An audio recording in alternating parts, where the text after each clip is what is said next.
what I learned from stage 3, season's rolling on, but this one was special.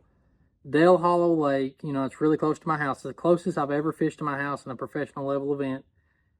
So going into this event, I'm pretty excited, right? I mean, I'm heading down there, feeling like I've got a chance to maybe have a leg up on some of these guys because I know my way around Dale.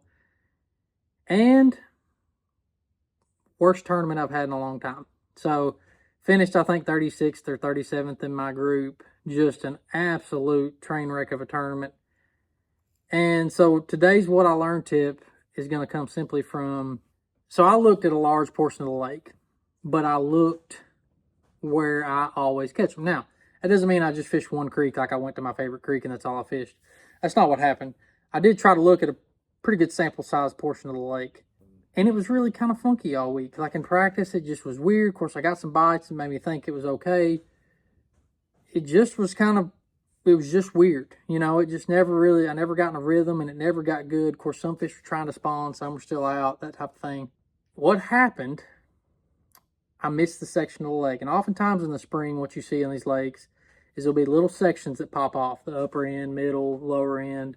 They'll kind of just, want to get hot because of water, whatever's going on. I don't know exactly what causes it all the time. And literally the 5 or 10 mile section that I did not look in was where it went down.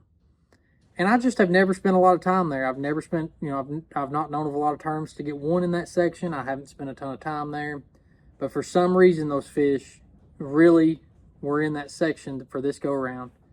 And what I'm saying is this: if you get to your home body of water, you get where you normally fish, and things are just weird, stop trying to force it. And you would think after I've done this for 15 years now, you would think I would know that, and I do know that. But we're hard-headed as fishermen. We try to make it work. And what I learned this week is you've got to always be on your toes, no matter what, fish the conditions. And man, if it just don't feel right, it's probably a reason. Like, they're going to catch them somewhere.